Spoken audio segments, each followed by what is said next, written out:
خدا حافظ. اہل بیت اطہار علیہ السلام کی عظمت پہ درود بھیجے گا. محمد و آل محمد محمد.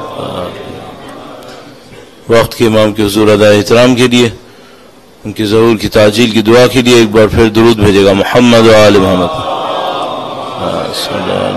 محمد محمد وعجل فرجہ. تمام شہداء اسلام مرحومین بالاخص علماء اور عرفاء اور وہ خدمت گزار جنہوں نے اس سینٹر میں اور دوسرے سینٹرز میں خدمت کی عزاداری سید الشہداء کے اندر اپنا کنٹریبیوشن کیا اور دنیا سے رخصت ہو چکے ہیں ان سب کے لیے ایک سورہ فاتحہ تلاوت فرمائے گا. بسم اللہ الرحمن الرحیم مالک یوم الدین ایاک نعبد و ایاک نستعین اهدنا الصراط المستقیم صراط الذین انعمت علیہم غیر المغضوب علیہم ولا الضالین.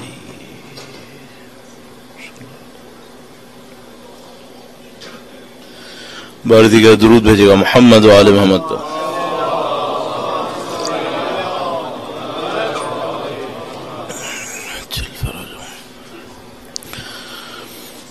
اعوذ باللہ من الشیطان الرجیم.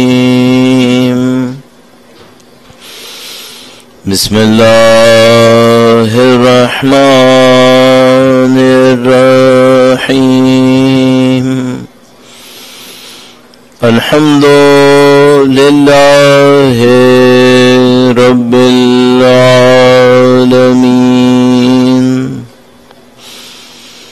والصلاة والسلام على سید الانبیاء والمرسلین حبیب الہ العالمین ابی القاسم محمد محمد محمد وعجل فرجه وعلى آله الطيبين الطاهرين سيما بقية الله في الأراضين. قال الله تعالى في كتابه الكريم بسم الله الرحمن الرحيم. أم حسبت أن أصحاب الكهف والرقيم كانوا من آياتنا عجبا. درود بھیجے گا. محمد و آل محمد. محمد محمد. پروردگار عالم کا انتہائی احسان ہے، انتہائی شکر ہے. اس نے ہمیں دین مبین قرآن و اہل بیت کی ہدایت نصیب فرمائی ہے. اس فرش عزا پر بیٹھنے کی سعادت نصیب فرمائی ہے. اس دعا کے ساتھ کہ انشاءاللہ مرتے دموں تک ہمیں پرچم عزا کو سربلند رکھنے والوں میں قرار فرمائے. انشاءاللہ نسلاً بعد نسلاً ہماری تمام نسلوں کو اہل بیت کے جانثاروں میں قرار فرمائے. دنیا اور آخرت میں اہل بیت کی ہمراہی نصیب فرمائے. ان کے وارث اور ان کے فرزند کے ظہور کا دن دیکھنا نصیب فرمائے انشاءاللہ. تمام دعاؤں کی قبولیت کے لیے اور وقت کے امام کے حضور ادائے احترام ادائے تسلیت کے لیے ایک بار پھر درود بھیجے گا. محمد و آل محمد. محمد محمد وعجل فرجہ. اس سے پہلے کہ میں اپنی عرائض شروع کروں آپ سے ایک دفعہ پھر درخواست کروں گا آپ کے درود بھیجنے میں جو سنکرونائزیشن ہمیں دوسری جگہ نظر آتی ہے یہاں نظر نہیں آتی ہے. میں چاہوں گا آپ لوگ مل کر ایک دفعہ درود بھیجیں محمد و آل محمد پر. محمد آل محمد وعجل فرجہ. خدا آپ کو جزائے خیر نصیب فرمائے.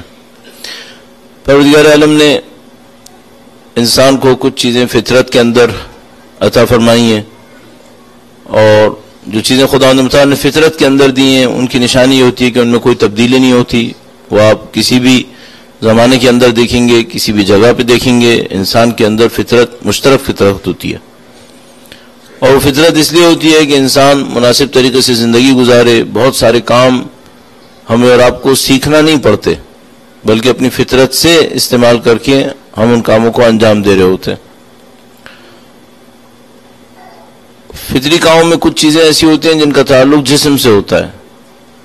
کوئی یہ نہیں سکھاتا کسی بچے کو کہ اس نے کھانا کیسے کھانا ہے, کھانا کیسے ہے.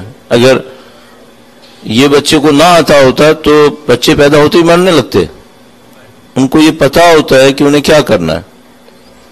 اور اسی طریقے سے انسان کے وجود کے اندر خدا تعالی نے اس کی نفسیات کے اندر کچھ چیزیں فطرت پہ قرار دی ہیں. کوئی انسان کو یہ نہیں سکھاتا کہ جو تم پر احسان کرے تم اس سے وابستہ ہو سکتے ہو, تم اس سے اٹیچ ہو سکتے ہو. یہ انسان فطرت میں سیکھ کے آتا ہے.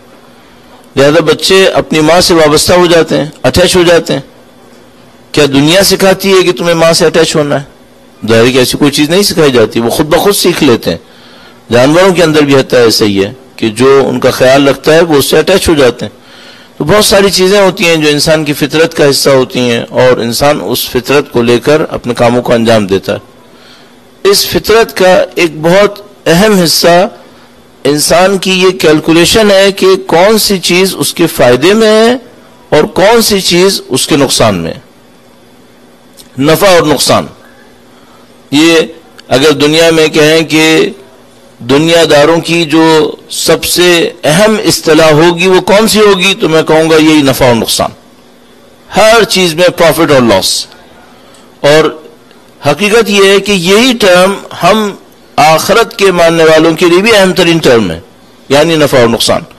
اور اس کی صورتحال تبدیل کیسے ہوتی ہے, دنیا دار کیسے نفع اور نقصان دیکھتے ہیں, اور ہم جو آخرت کو ماننے والے ہوتے ہیں وہ کیسے نفع و نقصان دیکھتے ہیں. اس سلسلے میں چند آرائز پیش کریں گے اور پھر اپنے موضوع کی طرف آئیں گے جس کو ہم نے کل بھی بیان کیا تھا اور چند دنوں سے بیان کر رہے ہیں. اور وہ یہ کہ جو سید الشہداء سے وابستہ ہیں, جن کو ہم سید الشہداء کے عزادار یا ان کے سفیر تعبیر کرتے ہیں, ان کی ذمہ داریاں کیا ہونی چاہیے. درود بھیجے گا محمد و آل محمد پر. صلی علی محمد و آل محمد عجل فرج. کل آپ کی خدمت میں تفصیل سے عرض کیا تھا کہ توحید کا انسان کی زندگی کے اوپر کردار کیا ہوتا ہے. توحید انسان کو ایک بصیرت دیتی ہے اور اس بصیرت کے نتیجے میں بہت ساری چیزیں انسان میں تبدیل ہونی چاہیے. کل ہم نے یہ بات عرض کی تھی کہ آج کے زمانے میں کم سے کم ہمیں یہ مشکل نظر آ رہی ہے کہ جو توحید کے ماننے والے ہیں اور جو توحید کے ماننے والے نہیں ہیں ان کے کردار میں تبدیلی نظر نہیں آ رہی. نہ صرف ان کے عمل میں تبدیلی نظر نہیں آ رہی بلکہ ان کے ایمبیشنز میں بھی تبدیلی نظر نہیں آ رہی, آبجیکٹیوز میں بھی تبدیلی نظر نہیں آ رہی. تو ہمیں دیکھنا ہوگا کہ توحید کا حقیقی اثر ہمارے اوپر ہونا کیا تھا اور کیوں ہم لوگ, اگر ایسا ہے جو میں کہہ رہا ہوں کہ ایک جیسے نظر آ رہے ہیں, تو کیوں ایسا ہوا کہ توحید ہے تب بھی وہی ہے اور خدا نہ کرے نعوذ باللہ تعالی نہ ہو تب بھی وہی ہے. تو میں ایک مثال اس نفع و نقصان کے کانسیپٹ کے ذریعے سے دینا چاہوں گا. اب وہ نفع و نقصان کا جو تصور ہے, پہلے میں کوشش کروں گا کہ جو آج کے زمانے میں رائج تصور ہے اس کو دیکھتے ہیں. جو کانسیپٹ آج کے زمانے میں ہے پروفٹ اور لاس کا, وہ کیا ہے, اور جو آخرت کے ماننے والوں کے پاس ہونا چاہیے تھا وہ کیا ہے. ایک بار پھر درود بھیجے گا محمد و آل محمد پر. صلی اللہ محمد و آل محمد وعجل فرج. میں اس سے پہلے کہ عرض کروں ایک بار پھر وقت کے امام کے حضور ادائے احترام کے لیے, مزید نورانیت کو حاصل کرنے کے لیے انشاءاللہ امام کی نظر لطف ہمارے اور آپ کے اوپر آئے اور ہماری یہ عزاداری وقت کے امام کے حضور قبول ہو جائے انشاءاللہ. ایک بار پھر درود بھیجیں محمد و آل محمد پر. صلی علی محمد و آل محمد وعجل فرج. اصل میں باتیں کرتے کرتے جو ذہن میں پیچھے چل رہا ہے وہ وہی فنڈ ریزنگ کا ایشو ہے اور اس وجہ سے میں اپنی کنسنٹریشن کو بار بار لوز کر رہا ہوں. اور میں نے اپنے لیے کمنٹ کیا تھا کہ میں اس کے اوپر کبھی بات نہیں کروں گا. الحمدللہ رب العالمین, میں نے زندگی میں جتنے بھی پروجیکٹس کیے ہیں آج تک کبھی کسی مجلس کے اندر، کبھی رائٹنگ کے اندر، کبھی اناؤنسمنٹ میں لوگوں سے نہیں کہا کہ ڈونیشن دیں. میں سمجھتا ہوں یہ لوگوں کی ذمہ داری ہے. اگر کریں گے تو کام کریں گے، نہیں کریں گے تو کام نہیں ہوگا، پھر سب ذمہ دار ہوں گے. تو میرے ذہن میں یہ بات چبھ رہی تھی بار بار کہ مجھے اس کے اوپر کچھ کہنا چاہیے، اور جو کہنا ہے اس کو میں بھی پروفٹ اور لاس کے اندر بھی لا کر بھی کہوں گا، لیکن میں آپ کی خدمت میں عرض کروں گا، اور آج کی مجلس کے نتیجے میں اس کے اوپر تھوڑا سا اور ایمفیسس کریں گے. وہ یہ کہ اگر آپ اس الہی نقطہ نظر سے سوچیں، خدا کے نقطہ نظر سے سوچیں، خدا کو اپنی نظر میں رکھتے ہوئے سوچیں، تو پھر مجھے ایک بات سمجھ میں آتی ہے، کچھ کام ایسے ہوتے ہیں جو خدا لوگوں سے لینا چاہتا ہے. اگر لوگ نہیں کریں گے تو کیا ہوگا؟ کچھ نہیں ہوگا، لوگوں کو تبدیل کر دے گا، کچھ اور کو لے آئے گا. خدا کا کام زمین پہ نہیں رہے گا. اگر کروانے پر آیا تو فرعون سے بھی کروا لے گا. کل میں نے آپ کی خدمت میں عرض کیا تھا، سارے لاجسٹکس کا خرچہ بھی نمرود پہ ڈال دیتا ہے، کہتے تم خرچہ کرو اور فائدہ میں اٹھاؤں گا. آپ اس بات پر یقین رکھیے گا کہ، اور الحمدللہ رب العالمین، یہ جو ہماری تاریخ ہے، تاریخ تشیع، یہ اس بات کی گواہ ہے. وہ یہ ہے کہ دنیا جو اپنی کیلکولیشنز کرتی ہے، یہ اس سے بالکل علیحدہ ہو کے چل رہا ہے. یہ معاملہ ہی کچھ اور ہے. آپ تصور کیجئے، آپ کو پوری دنیا کے اندر اگر 1 ملین لوگوں کو ایٹ اے ٹائم جمع کرنا پڑ جائے، اس کا خرچہ کتنا ہے؟ اس کی تیاری کتنی ہے؟ کتنا آپ لوگوں کو کنونس کریں کہ 1 ملین لوگ باہر آ جائیں؟ تو ملین مین مارچ کرنے والے دنیا میں بہت کم ہوتے ہیں. ان کو پتا ہوتا ہے یہ کام مہینوں تیاری کرنی پڑے گی. لیکن خدا کچھ ایسا کام کرتا ہے کہ کسی سے کچھ نہیں کہتا اور لوگ خود آئیں گے، خود ہی کریں گے، اربوں روپے لگائیں گے، بلینز آف روپیز. اور آپ اپنے ڈالرز کے اندر بھی لے لیجئے تو پتہ نہیں کتنی مقدار بن جائے گی. یہ سب کام خدا کروا لے گا. صرف ایک بات دیکھتے رہیے گا، دین کے سارے کام ہو جائیں گے انشاءاللہ. وقت کے امام بھی تشریف لے آئیں گے انشاءاللہ. ان کی نصرت بھی ہو جائے گی، قطعاً ہو جائے گی انشاءاللہ. صرف یہ دیکھیے گا میں کیا کر رہا ہوں، میں کہاں ہوں. یہ کام نہیں رکیں گے، یہ سارے کام ہو جائیں گے. ہمیں اور آپ کو دیکھنا پڑے گا ہم کہاں ہیں، اس میں ہمارا کنٹریبیوشن کتنا ہے. تو آپ اس کو جج کرتے رہیے، اور اس کے اوپر ابھی ہم مزید بات بھی کریں گے کہ ہم اس بات کو کیسے جج کریں کہ ہمارا کنٹریبیوشن ہے کیا، ہماری زندگی کس طریقے سے گزر رہی ہے. تو انشاءاللہ جو انہوں نے کہا ہے یہ بھی ہو جائیں گے. اور آج آخری جو 30-40 سال، اس کو میں دنیا کا سنہری دور کہتا ہوں، اب تک کی دنیا کا سنہری دور، گولڈن ٹائم، گولڈن ایرا میں اس کو کہتا ہوں. آخری 25-30 سال 40 سال، اور اس کو ثابت بھی کر سکتا ہوں. اس میں مجھے یوں احساس ہو رہا ہے جیسے خدا کے، اس مجازی گفتگو کو ایکسیپٹ کر لیجئے گا پلیز، یعنی جس کو ہم لوگ کہتے ہیں یہ ریئل نہیں ہے لیکن شباہتاً میں کہہ رہا ہوں، جیسے خدا کے کارخانے میں لگا ہوا ہے کہ ویکینسیز خالی ہیں، ہے کوئی جو اپلائی کرے. مجھے فی زمانہ ایسے لگتا ہے اللہ اپنے کاموں کو ہمارے حوالے کرنا چاہتا ہے، اور ہم سے کہہ رہا ہے کوئی جو کرے. اور ایک بات سمجھ میں آتی ہے کہ آج کا دور وہ دور ہے جس کو خدا متعال نے سورہ نصر کے اندر بیان کیا تھا، اذا جاء نصر اللہ والفتح. تو مفسرین اس کو بیان کرتے ہیں کہ یہ جو خدا نے کہا اذا جاء نصر اللہ والفتح، وہ وقت کہ جب خدا کی نصرت آئی اور فتح بھی آئی. اردو میں ہم اس کو فتح کہتے ہیں، جس کو عربی میں فتح کہتے ہیں. تو یہ دو کیوں ہیں؟ جیسے ہی خدا کی نصرت آتی ہے فتح خود بخود ہو جاتی ہے. تو فرما رہے نہیں، یہاں فتح کا مطلب معنوی نہیں ہے، یہاں فتح کا مطلب ظاہری ہے. جب بھی خدا کی نصرت آتی ہے معنوی فتح تو ہو جاتی ہے، ظاہری فتح بعض اوقات نظر آتی ہے، بعض اوقات نہیں نظر آتی. آج مجھے لگ رہا ہے دنیا میں وہ وقت آ گیا ہے کہ جب معنوی نصرت آتی ہے اور ظاہری فتح بھی نظر آتی ہے، ظاہری فتح بھی نظر آتی ہے. تو الحمدللہ ہم بہت خوبصورت دور کے اندر ہیں. تمام تر شہادتوں اور مشکلات اور سختیوں کے باوجود یہ دور بہت خوبصورت دور ہے، اور اس کے اندر بہت سارے لوگ کامیابیاں حاصل کر رہے ہیں، کمالات حاصل کر رہے ہیں، جس کو ابھی ہم بیان کرنے کی کچھ کوشش کریں گے۔ وقت کے امام کے حضور ادائے احترام کے لیے خدا کی دی ہوئی اس نعمت کا شکر بجا لانے کے لیے درود بھیجے گا محمد و آل محمد پر۔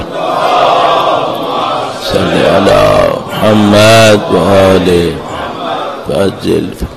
ایک کنونشنل آئیڈیا ہے پروفٹ اور لاس کا، جو آج کی دنیا کے اندر بہت رائج ہے، اور وہ یہ ہے کہ آپ اپنے بچپنے کو گزاریں گے، آپ اپنی ایجوکیشن حاصل کریں گے، ایجوکیشن حاصل کرنے کے کچھ عرصے کے بعد اپنا کیریئر بنائیں گے، اور کیریئر پروفیشنل کیریئر آپ کا ہوگا، اس پروفیشنل کیریئر میں آپ کی کچھ کمائی ہوگی، پھر اس کے بعد آپ کی فیملی ہوگی، پھر آپ اپنی فیملی کے لیے پلاننگ کریں گے، اور اس کے بعد اپنے بڑھاپے کے لیے پلاننگ کریں گے، اور بڑھاپے کے کچھ دن مزے میں اور باقی دن رگڑ کے گزارنے کے بعد مر جائیں گے۔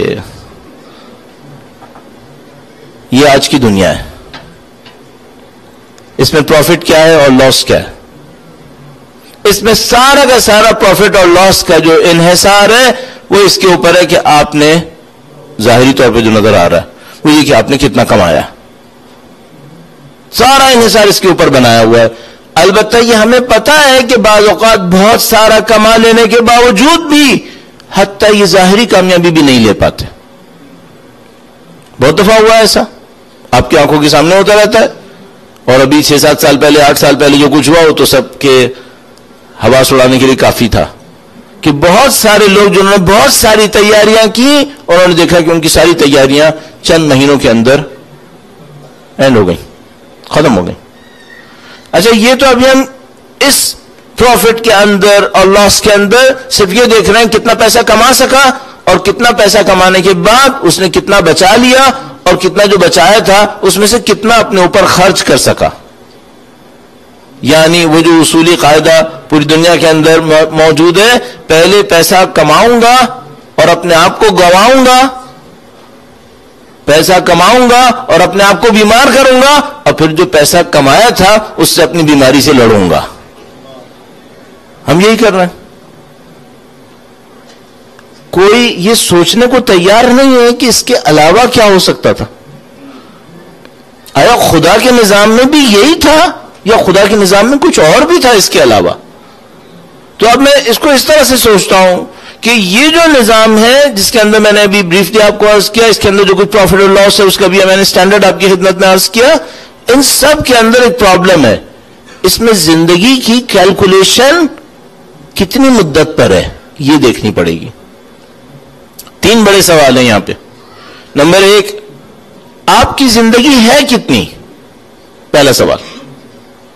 دوسرا سوال یہ ہے کہ جو زندگی مجھے اپنی آنکھوں سے نظر آ رہی ہے، کیا اس کے علاوہ بھی کوئی اوبلیگیشن ہے؟ 2 سوال۔ اور تیسرا سوال، کامیابی کا اسٹینڈرڈ کیا ہے؟ کسے کہتے ہیں کامیابی؟ اچھا، اب یہاں پر آج کے دور میں تمام تر تعلیم اور ایجوکیشن کے اندر ڈیولپمنٹ کے باوجود جو بات سمجھ میں آتی ہے، کچھ چیزیں ایسا ہے گویا ریڈ لائن کے پیچھے چلی گئی ہیں، اس پہ کوئی دوبارہ سوچنے کو تیار نہیں ہے۔ ایک ماڈل ہے جو بنا ہوا ہے، اس ماڈل کو یوں کنسیڈر کیا گیا جیسے اس کے اوپر دوبارہ سوچنے کی ضرورت نہیں ہے۔ مثال کے طور پر کون سا ماڈل؟ کامیابی کسے کہتے ہیں؟ آج کی دنیا میں جو ماڈل ہے وہ یہی ہے جو میں نے ابھی آپ کی خدمت میں عرض کیا۔ اچھی ایجوکیشن، اچھا کیریئر، اچھی کمائی، بڑھاپے میں عیاشی، معاملہ ختم۔ یہ ہو گئی کامیابی۔ میں کہوں گا دوبارہ وہ 3 کوشچن اپنے ذہن میں سوچئے گا۔ آپ کی زندگی کتنی ہے؟ کیا جو کچھ نظر آ رہا ہے اس کے علاوہ بھی کوئی اوبلیگیشن ہے؟ اور تیسرا کوشچن یہ ہے، کامیابی کا اسٹینڈرڈ کیا ہے؟ اب جو کنونشنل تھا وہ میں نے آپ کی خدمت میں عرض کر دیا، اب وہ عرض کروں گا جو سید الشہداء ہمیں سکھا رہے ہیں۔ سید الشہداء کے نام پہ درود بھیجے گا محمد و آل محمد۔ آل محمد وعجل فرجهم۔ مجلس میں ایک اناؤنسمنٹ کافی دفعہ کرنا پڑتا ہے جو مجھے بالکل اچھا نہیں لگتا، لیکن مجبوری میں کہنا پڑتا ہے، اور وہ یہ ہوتا ہے کہ لوگ اپنی جگہ سے اٹھ کے تھوڑا سا آگے آ جائیں۔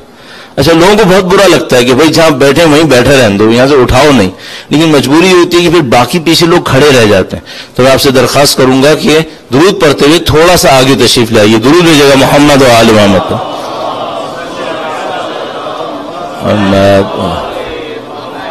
اگر میرے لیے پاسبل ہوتا تو میں بھی تھوڑا پیچھے چلا جاتا, لیکن ظاہر ہے کہ میں کہیں جا نہیں سکتا ہوں, میں یہیں بیٹھنے میں مجبور ہوں.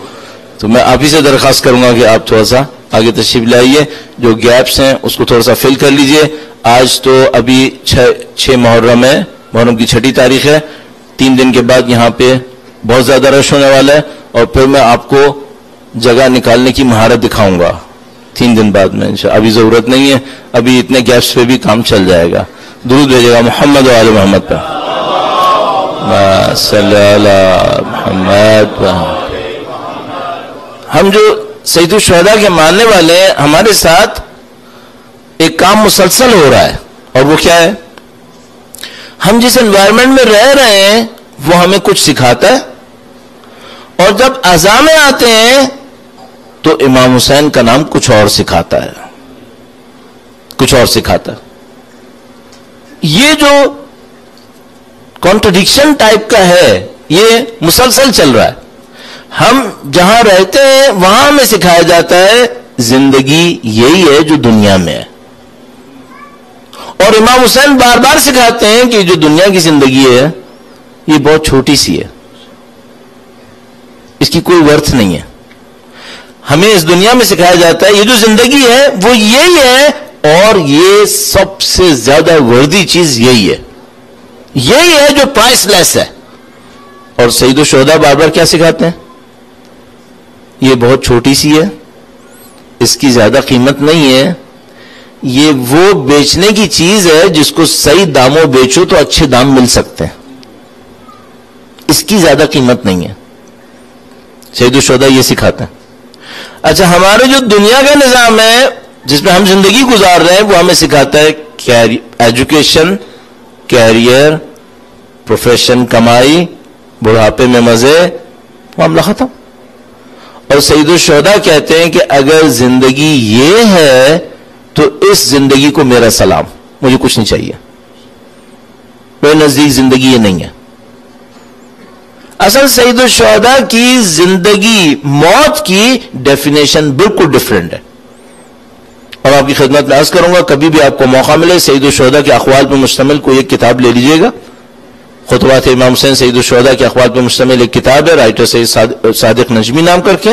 یہ کتاب نیٹ پہ بھی اویلیبل ہے, PDF بنا کے لوگوں نے رکھی ہوئی ہے, اس کو دیکھ لیجئے گا. اس میں سید الشہداء نے جو کچھ ارشاد فرمایا مدینے سے لے کے شہادت تک اس کو جمع کیا گیا ہے, اور اس میں جا کر سید الشہداء کی اگر میں اس کو کہوں ڈکشنری کھول کے دیکھیں, سید الشہداء کی ڈکشنری کیا ہے.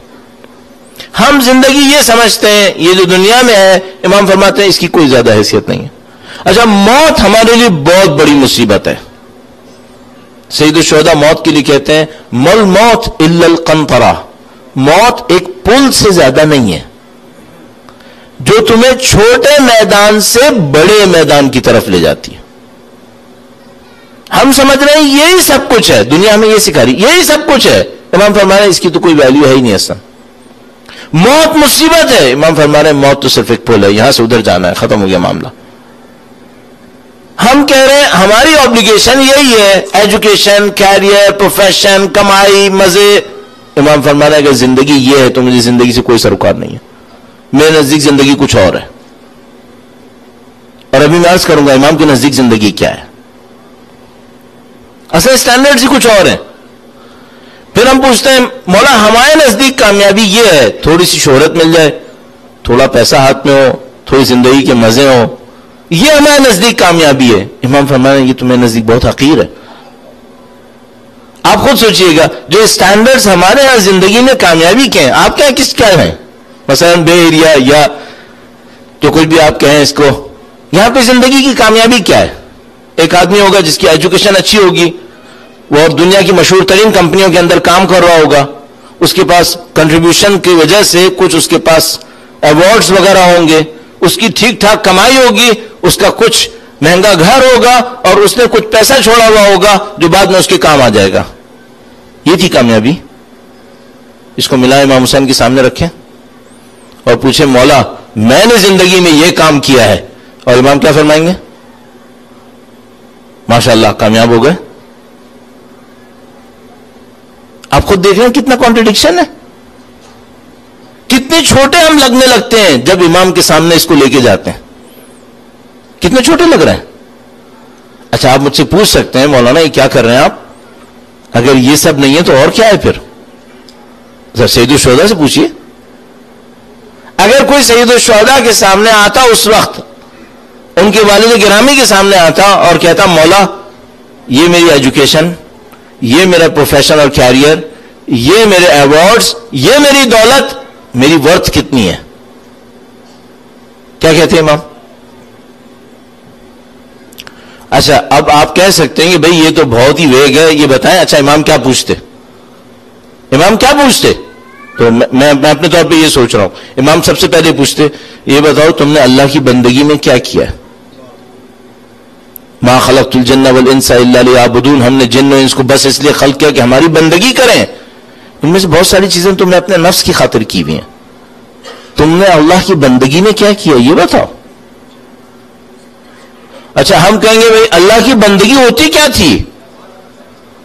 یہ جو ہم کر رہے تھے یہی تھا سب کچھ. امام فرمایا نہیں، اللہ کی بندگی صرف یہ نہیں ہے. اللہ کی بندگی میں کیا تھا؟ اللہ کی بندگی میں کچھ عبادتیں تھیں، تم نے وہ کی تھیں. اچھا اللہ کی بندگی میں بہت بڑا ایک چیپٹر تھا، اللہ چاہتا تھا تم اس کے بندوں کے کام آؤ. تم یہ بتاؤ تمہارا، اب میں بہت کرسٹ پہ آ رہا ہوں، کور کے اوپر، وہ کنٹریبیوشن جس سے دنیا کے انسانوں کو فائدہ پہنچا ہو اور تمہیں اس کے مقابلے میں کچھ نہیں لینا تھا، وہ کیا تھا؟ میں نے ایک کمپیوٹر بیچا جس سے لوگوں کو بہت فائدہ ہوا، لیکن وہ میں نے کمپیوٹر بیچا تھا اپنی کمائی کے لیے. اس کو میں کہوں گا یہ بے لوس خدمت ہے. مثلا میں نے یہ کیا تھا کہ مجھے اپنا بزنس کرنا تھا، اس بزنس میں میں نے اچھا بزنس کیا، لوگوں کے کام بھی آیا ہوں، ٹھیک ہے، لیکن اورینٹیشن یہ تھی کہ میں نے بزنس کرنا ہے. یہ کیسے پتا چلا اورینٹیشن یہ تھی؟ کیونکہ اگر اتنا پیسہ نہیں مل رہا ہوتا تو میں نہیں کرتا.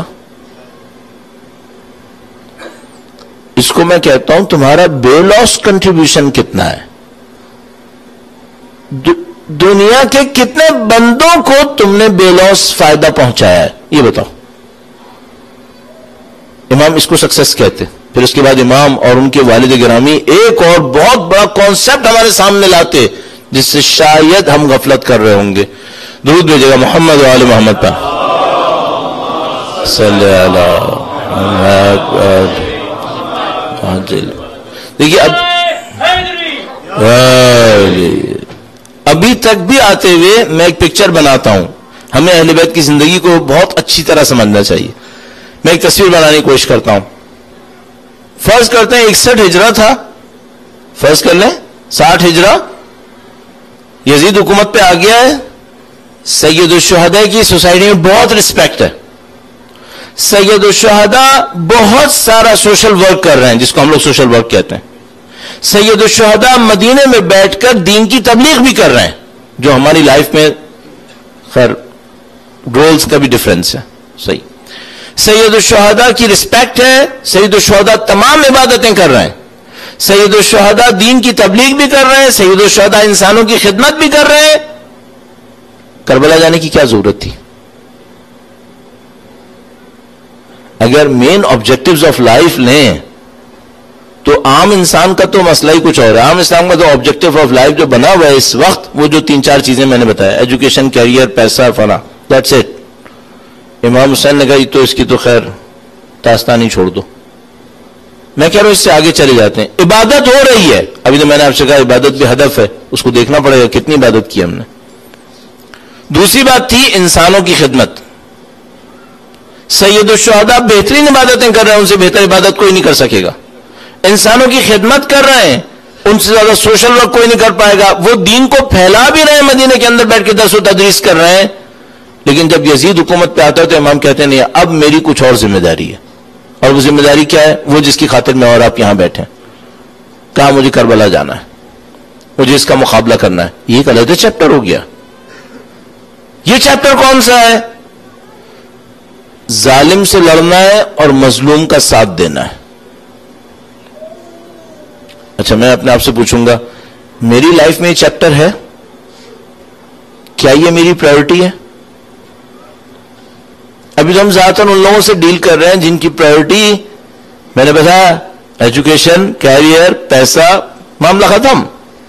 اس میں ہم نے ایڈ کیا کہ نہیں بھائی اللہ کی بندگی ہوتی ہے، اللہ کی عبادت کرنی ہوتی ہے، اس کو بھی ایڈ کرو. نمبر 1 انسانوں کی خدمت کرنی ہوتی ہے، کچھ بے لوس خدمت، پیسے کے بدلے کرو اس کا کوئی فائدہ نہیں ہوگا.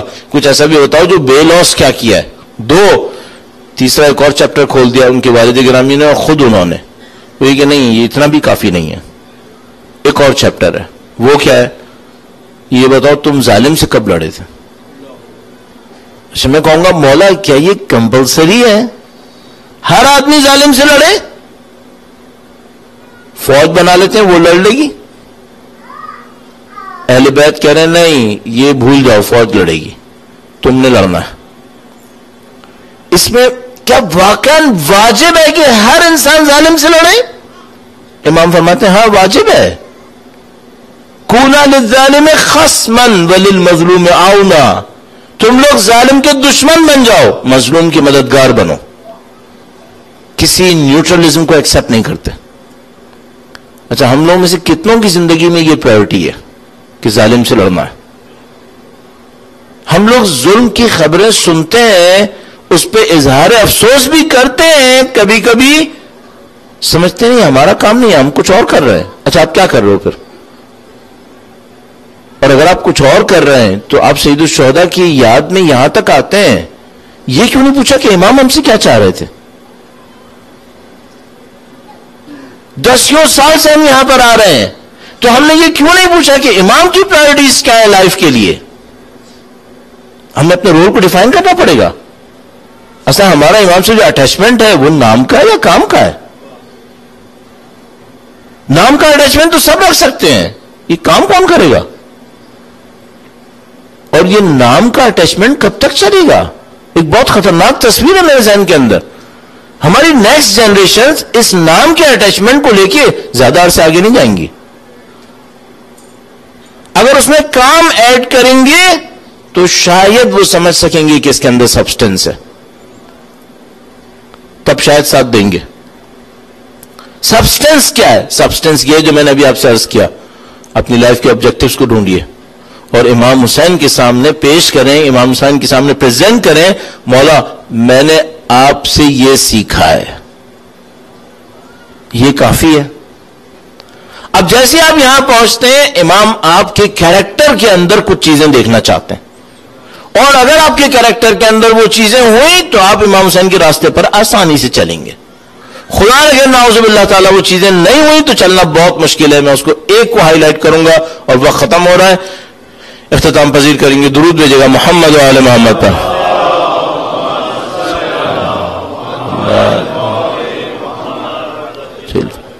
میں نے آپ سے عرض کیا تھا امام کی ایک ڈکشنری ہے، امام کی کچھ ویکیبلری ہے، امام نے کچھ ٹرمنالوجیز دی ہیں. ان میں سے ایک ٹرمنالوجی جو امام نے ہمیں دی ہے وہ ہے عزت. عزت. اچھا یہ میں پہلے آپ کی خدمت میں عرض کر چکا ہوں شروع کی مجلسوں میں، کچھ چیزیں ہم کہتے ہیں اس کا ایک مطلب لیتے ہیں، کچھ چیزیں وہ لوگ کہتے ہیں لفظ وہی ہوتا ہے مطلب بالکل ڈفرینٹ ہوتا ہے. مثلا یہ جو عزت کا لفظ ہے، اس کو مثال کے طور پر میں اگر ٹرانسلیٹ کرنے کی کوشش کروں تو اس کو میں کہوں گا، مثال کے طور پر تھوڑے تھوڑے سے شروع کرتے ہیں. رسپیکٹ میں کہوں گا، احترام، آنر. صحیح ہے. اچھا آج جس چیز کی رسپیکٹ ہے اور جو چیز آنریبل ہے وہ کیا ہے؟ آج کی دنیا میں 2-3 چیزیں ہیں بتانے کو، اور ایک چیز ہے کرنے کو. ہر چیز کے پیچھے جس چیز کی رسپیکٹ آج کل ہے وہ پیسہ ہے.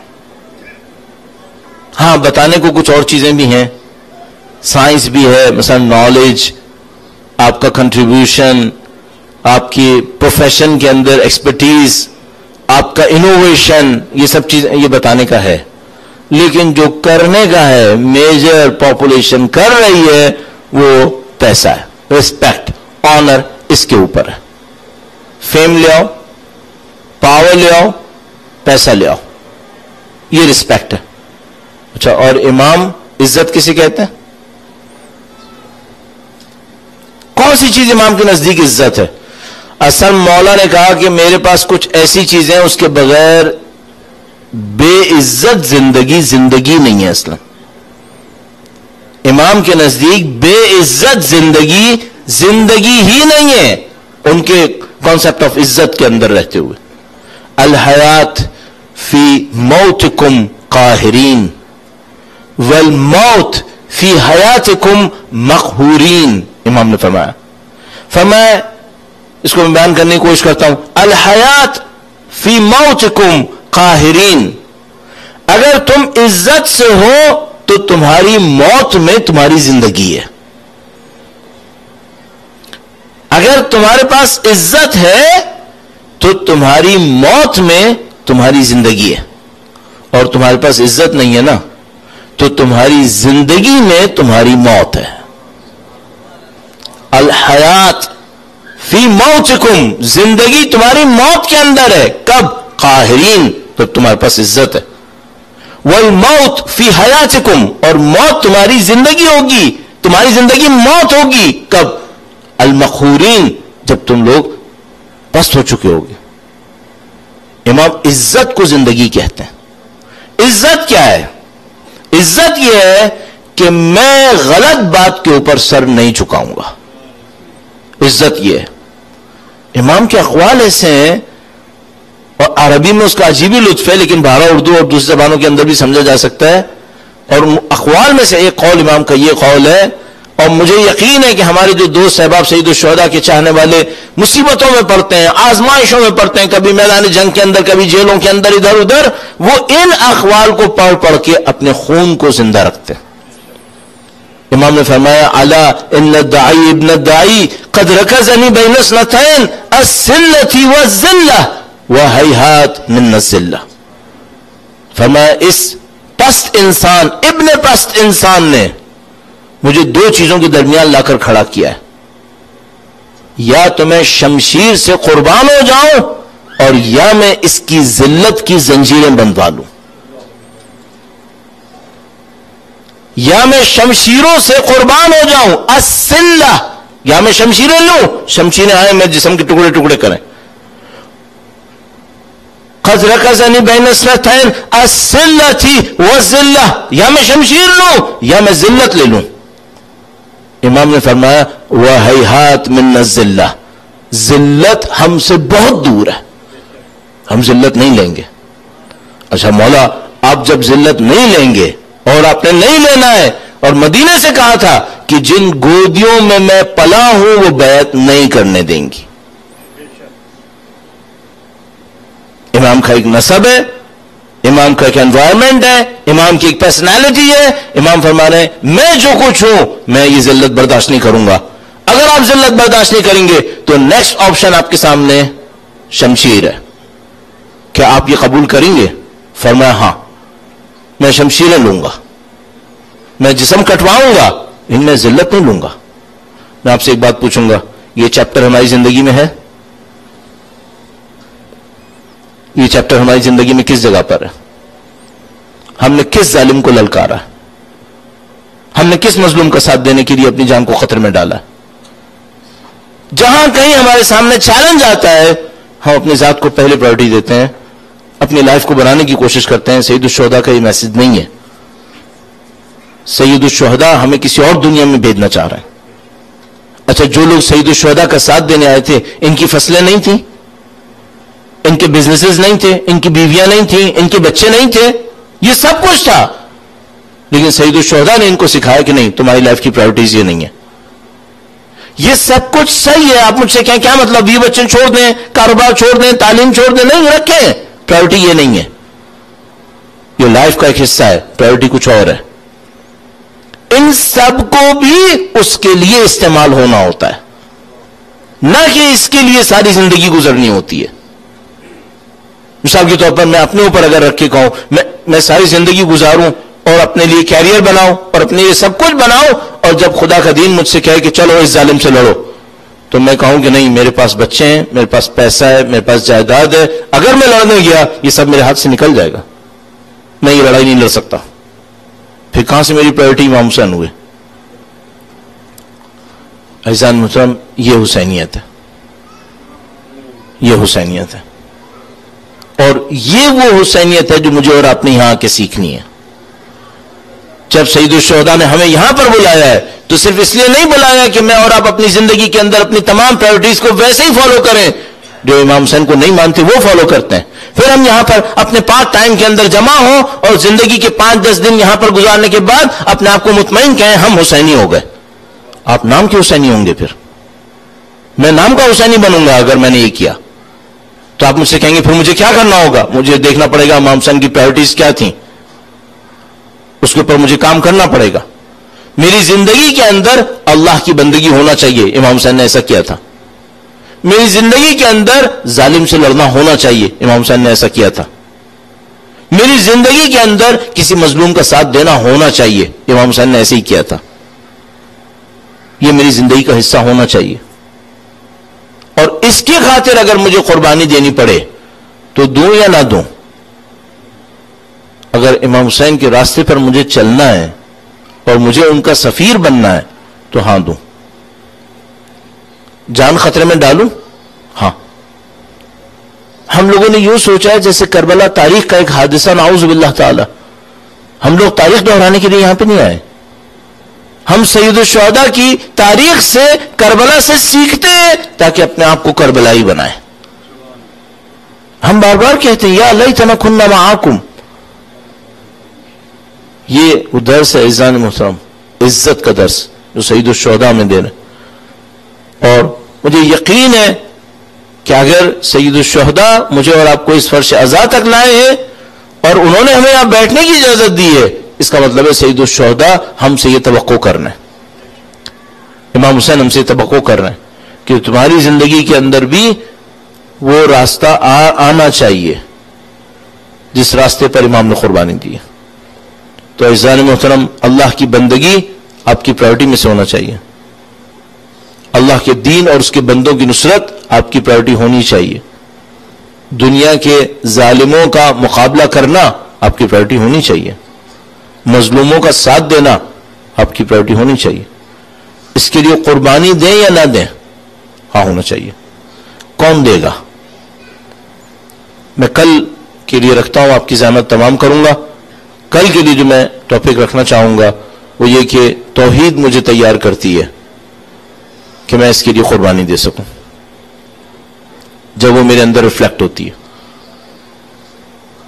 جو مین پوائنٹ آئے گا وہ یہ کہ کتنا میں نے اس توحید کو اپنے اندر لانے کی کوشش کی ہے، اور ایک ٹرمنالوجی یہاں پہ استعمال کر رہا ہوں، کل اس کو انشاءاللہ عرض کرنے کی کوشش کروں گا، میرے اندر اٹیچمنٹس کتنے ہیں یہ مروائیں گے۔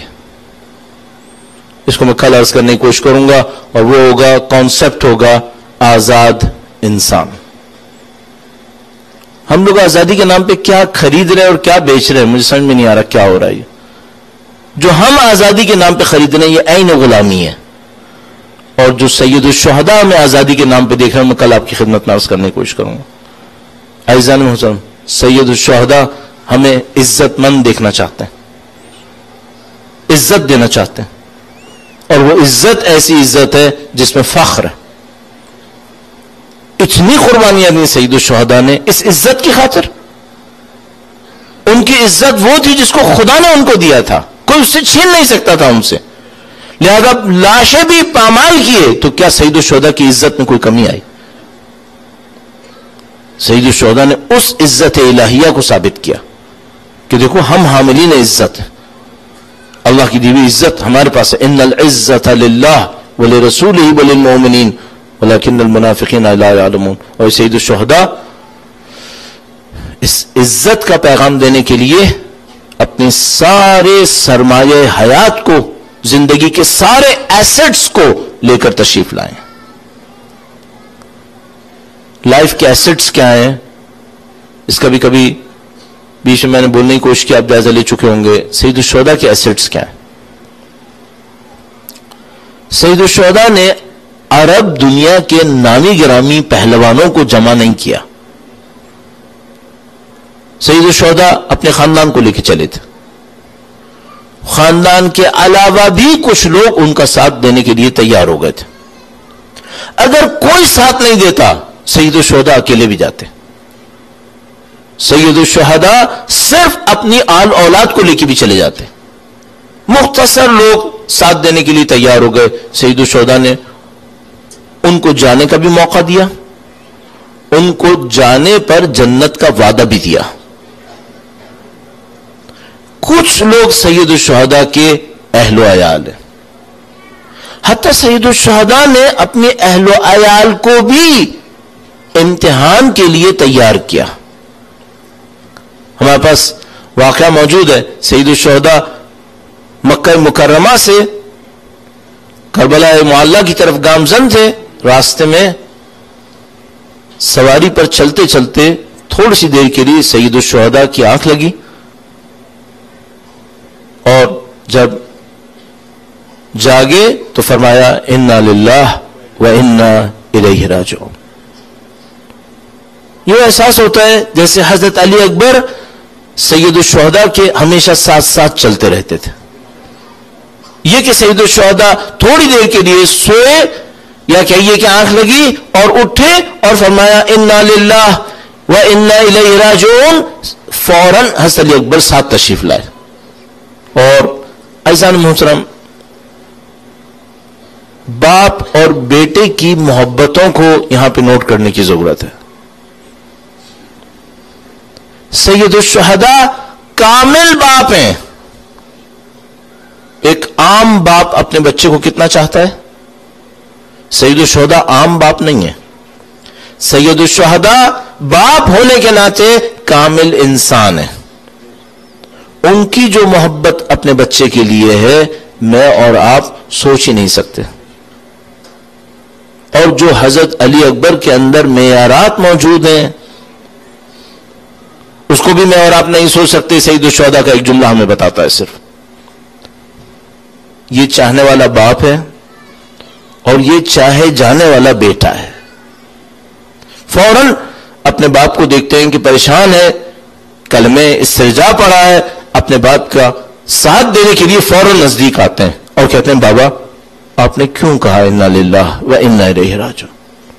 گویا وہ دیکھ رہے ہیں کہ میرے والد کچھ پریشان ہوئے ہیں تبھی انہوں نے یہ کہا ہوگا, اور وہ چاہتے ہیں کہ اپنی طرف سے اپنے باپ کا ساتھ دیں. اور کہا بابا آپ نے کیوں کہا انا للہ و انا الیہ راجعون.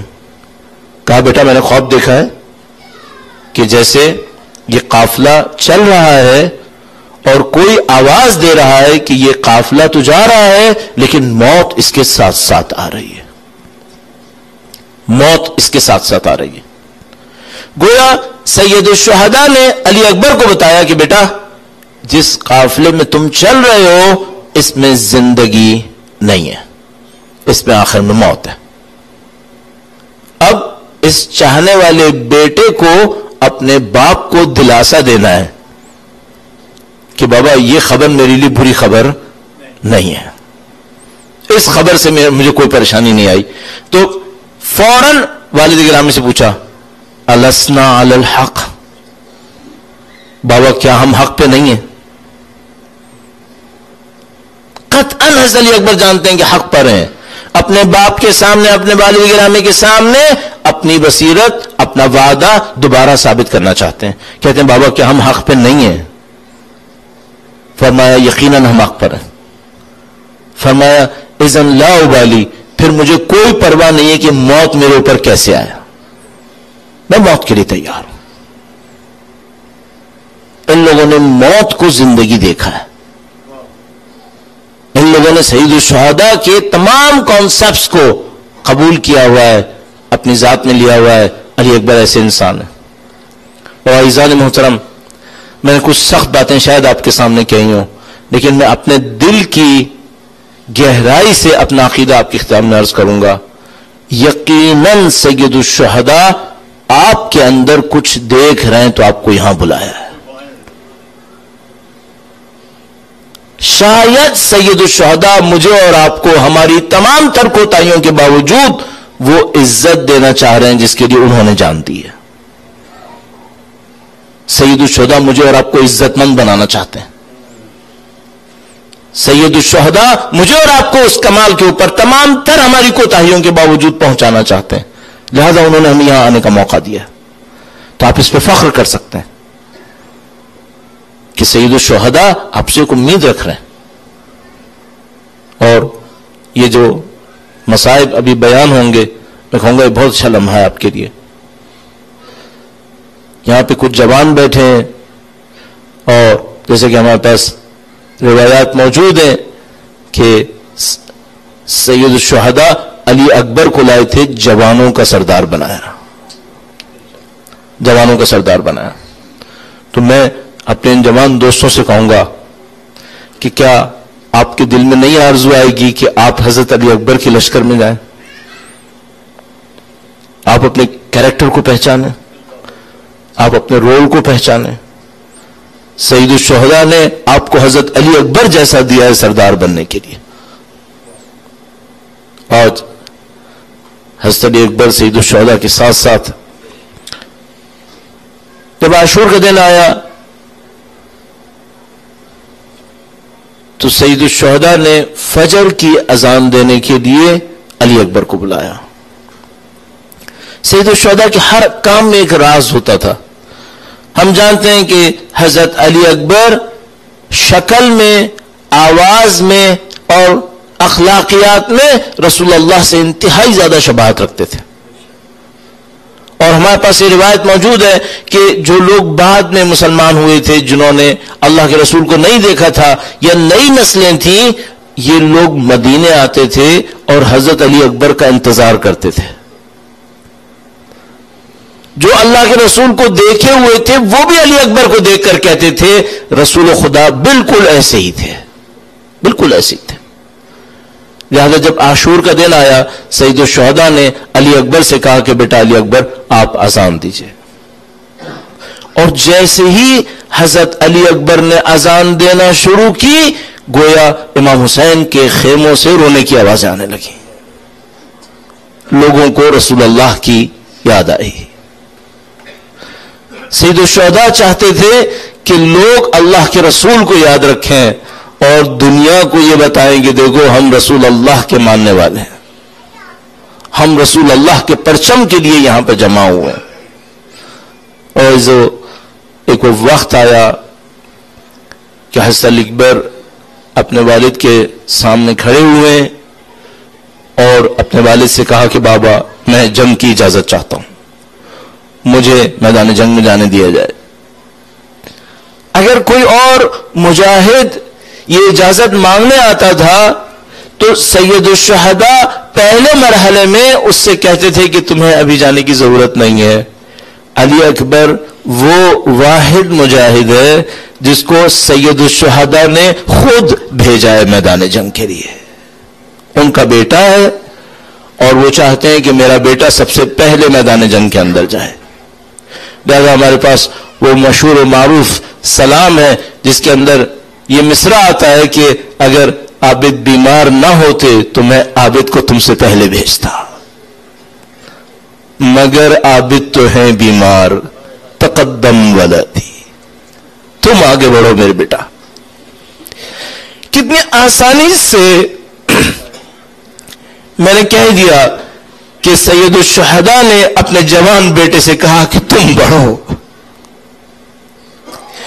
جب سید الشہداء کے پاس علی اکبر اجازت دینے کے لیے آئے تو علی اکبر سے کہا کہ بیٹا میری طرف سے تمہیں جانا ہے, اجازت ہے, لیکن جاؤ ذرا اپنی پھوپھی سے اجازت لے کر آؤ, گویا الوداع کر کے آؤ.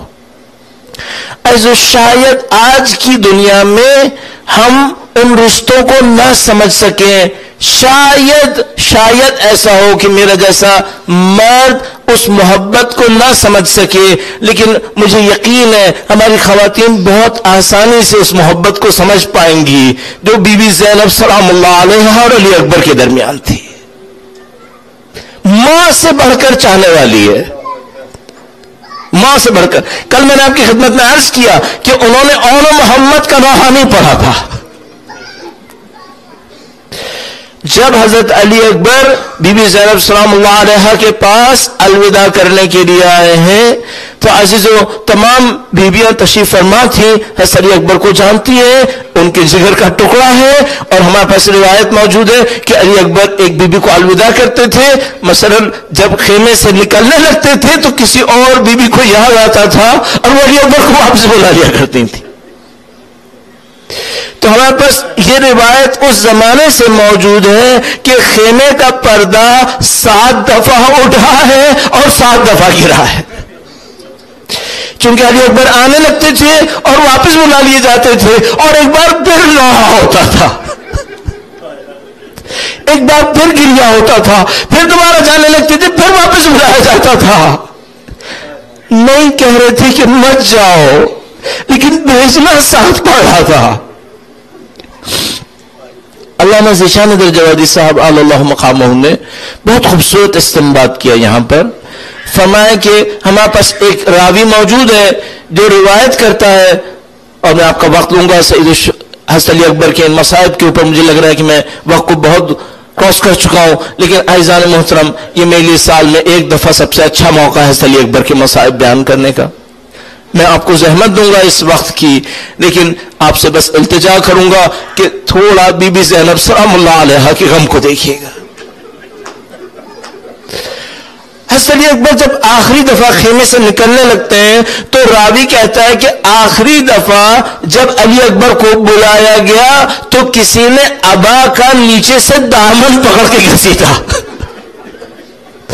بہت خوبصورت استنباط کیا علامہ ذیشان درجوادی صاحب علی اللہ مقامہ نے. انہوں نے فرمایا کہ مجھے یوں لگتا ہے کہ اب کسی بیوی نے نہیں بلایا ہے, کسی بچی نے بلایا ہے.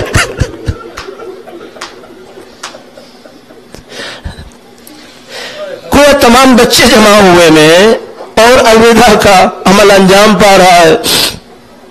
حضرت علی اکبر خواتین کے خیمے سے نکل کر آئے.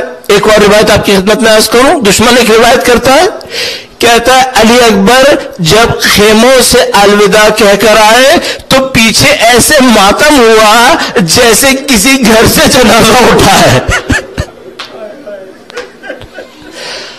ابھی علی اکبر شہید نہیں ہوئے ہیں, ابھی علی اکبر زندہ ہے. ماتم کی عجیب کیفیت تھی. سید الشہداء کے سامنے آئے. سید الشہداء نے علی اکبر کو دیکھا, عجیب کام کیا. امام کا قلب رؤوف ہے, امام کا قلب مہربان ہے, امام کا قلب صابر ہے. امام نے آہنی ارادہ دکھایا یہاں پر, لیکن ایک عجیب کام ہوا. امام نے دونوں ہاتھ اٹھائے اور کہا خدایا تو جانتا ہے میں کسے بھیج رہا ہوں. کاش مجھ میں اور آپ میں اتنی طاقت ہوتی کہ ہم امام کے دل پر جو گزر رہی ہو اسے نوٹ کر سکتے ہوتے. کاش ہم میں اتنی طاقت ہوتی. سید الشہداء نے ہاتھ اٹھائے اور کہا خدایا تو جانتا ہے میں اسے تیرے لیے قربان ہونے کے لیے بھیج رہا ہوں جو شکل میں, صورت میں, خلقن اور خلقن تیرے رسول کی شبیہ ہے. جب علی اکبر جا رہے تھے تو کوئی دشمن ظاہراً عمر ساتھ اپنی شمشیر لہراتا ہے اور کہتا ہے بھیج کے میں تیری نسل کو منقطع کروں. سید الشہداء کے فرزند کے لیے ایسا جملہ استعمال کرتا ہے. سید الشہداء کا مہربان دل جب دیکھتا ہے اس دشمن کو تو ایک عجیب طریقے سے آہ بھرتے امام علی اکبر کو الوداع کرتے. اور 2 روایتیں میں آپ کی خدمت میں عرض کروں گا. ایک جملہ علی اکبر سے کہتے ہیں, کچھ روایتیں ایسی ہیں جو مشہور ہیں, علماء پڑھا کرتے ہیں, میں ان روایات کا سہارا لوں گا. اور ایک موقع کے اوپر علی اکبر سے کہتے ہیں بیٹا علی اکبر تم دشمن کی طرف جا رہے ہو, پہنچنے سے پہلے مجھے مڑ مڑ کے دیکھتے رہنا. مجھے نہیں معلوم ہم میں سے کتنے لوگ ان تمام باتوں کو سمجھ پائیں گے کہ بچے کو بھیجنا کسے کہتے ہیں. کہا میری طرف مڑ مڑ کے دیکھتے رہنا. یہ ایک جملہ آپ نے سنا. ایک اور بہت عجیب واقعہ ہوا. جب حضرت علی اکبر روانہ ہوئے تو انہوں نے احساس کیا کہ ان کا بوڑھا باپ پیچھے پیچھے آ رہا ہے. سید الشہداء کی طرف پلٹے اور کہا بابا آپ نے الوداع کیا تھا.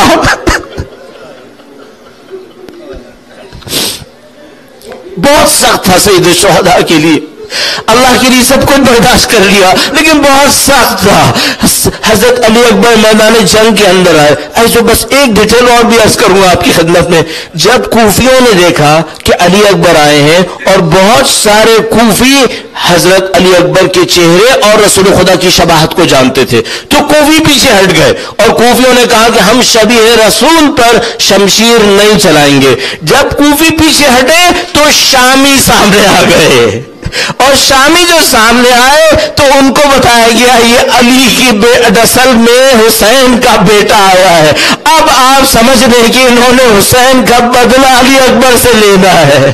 تو شمشیریں لہرا رہے تھے, نیزے لہرا رہے تھے اور علی اکبر سے کہہ رہے تھے نزدیک آؤ اور تیرے ٹکڑے ٹکڑے کریں گے. حضرت علی اکبر دشمن سے لڑنے کے لیے گئے. حیدر کرار کے بیٹے کو جو شجاعت دکھانی تھی وہ شجاعت دکھائی. عزیزوں بس ایک آخری لمحے کی روایت عرض کروں گا, 2-3 روایت. ایک موقع کے اوپر علی اکبر زمین کے اوپر گرے ہیں. نفس المحموم میں شیخ عباس قمی نے یہ روایت کی ہے. شیخ عباس کہتے ہیں جب علی اکبر زمین پر گرے تو دشمن کی شمشیریں اٹھتی تھی اور گرتی تھی. عربی روایت عرض کروں آپ کی خدمت میں. شیخ عباس قمی کہتے ہیں فَقَتَلُوهُ إِرْبًا إِرْبًا, اس جوان کو ٹکڑے ٹکڑے کیا. فَقَتَلُوهُ إِرْبًا إِرْبًا. اب مجھے نہیں معلوم سید الشہداء کے اوپر کیا گزر رہی تھی. 2 روایات ہمارے پاس موجود ہیں, بہت عجیب روایت ہے. سید الشہداء علی اکبر کی طرف چلے ہیں. ایک روایت جو پڑھی جاتی ہے میں عرض کروں گا, کہا جب علی اکبر کی طرف چلنے لگے تو اچانک ایک وقت آیا کہ زمین پر ہاتھ رکھ رکھ کے چل رہے تھے. ایک اور روایت بیان کرتی ہے, کہتی ہے سید الشہداء جب علی اکبر کی طرف چلنے لگے تو علی اکبر سے کہا بیٹا تم آواز دیتے رہو, باپ کو دکھائی نہیں دے رہا, آواز دو, باپ کو دکھائی نہیں دے رہا. سید الشہداء علی اکبر کے سرہانے پہنچے, اب کچھ نہیں بچا تھا. علی اکبر کا جسم ٹکڑے ٹکڑے ہوا تھا. اب جو سید الشہداء اس لاشے کے اوپر پہنچے ہیں تو اگر میں نے آپ سے کہا تھا کوئی امام کے دل کے اندر جھانک کر دیکھے.